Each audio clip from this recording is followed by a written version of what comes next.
in the fraudulent power pact, which was terminated under questionable circumstances, must be made to cough out all the monies back into the coffers of the state. Contrary to the effort of Ghana's parliament to protect the public purse, and in order to safeguard our interest in the concession, the Akufo-Addo government shamefully conspired to bend the rules for PDS by changing the key requirement of a bank guarantee to a less liquid instrument, an insurance guarantee, thereby jeopardizing the assets, the over 20 billion cedis assets, worth of assets of ECG. Ladies and gentlemen, this infamous and nation-wrecking decision was taken by high-ranking government officials, including the Vice President of the Republic, Dr. Bawumia, represented President Akufo-Addo at a meeting at the Jubilee House on 19th February 2019. Pursuant to these scandalous amendments by the Vice President, Dr. Bawumia, the Finance Minister, cousin to President Akufo-Addo, Ken Ofori-Atta, and the Esom Benjamin-led MIDA, PDS subsequently provided an insurance guarantee with dubious validity to ECG, as same was ascribed as fraudulent by Akut, a Qatar-based reinsurance company, which purportedly issued the said insurance guarantee. Ladies and gentlemen, according to the FTI investigative report on this matter, which was commissioned by MIDA at the instance of the US government, crucial advice from Ghana's own financial advisors on this transaction for the necessary due diligence to be done before the said insurance guarantee was accepted by the Ministry of Finance and ECG, and the assets of ECG handed over to PDS was ignored. In short, the over 20 billion assets of ECG were handed over to a fraudulent company called PDS by the Akufo-Addo government on 1st of March 2019 on the basis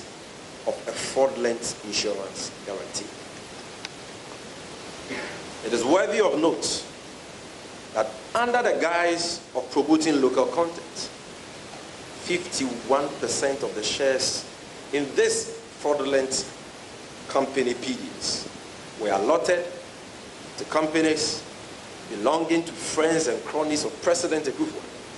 under very shady circumstances in furtherance of his state capture agenda. The NDC also stated how their flag bearer, John Dramani Mahama, will not be a clearing agent for corruption. As President Mahama has already announced, when he is given the opportunity to serve this country again on 7 January 2021, inshallah,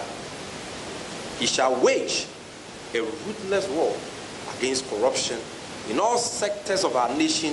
through an anti-corruption crusade dubbed Operation Sting.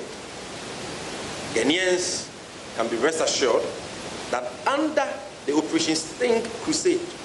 the next NDC Mahama government shall ensure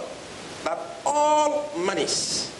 here I'm referring to the over 1.5 billion Ghana cedis revenue PDS collected from the people of this country, President Mahama will ensure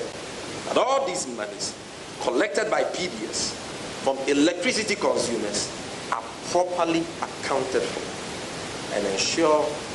the retrieval of any amounts misappropriated by the company, their promoters and accomplices for the state. Also, the next NDC Mahama administration shall ensure the arrest and criminal prosecution of all persons who directly or indirectly played roles in this stinging PDS scandal and the other several corruption scandals we have witnessed under the watch of President Akufo-Addo in the last 3.5 years. As President Mahama has demonstrated, as President Mahama demonstrated between 2012 and 2016, when he ensured the prosecution of his own appointees and party members in the youths who were found culpable in some corruption scandals.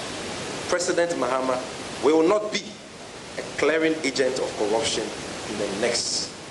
NDC government. Now, the New Patriotic Party, NPP's parliamentary candidate for Damongo constituency, Abu Jinapo, has donated a fully furnished new ambulance to the chief and people of Busunu electoral area in the West Gonja municipality of the Savannah region, with an appeal to them to consider the progress and development of the traditional area when voting in this year's general election.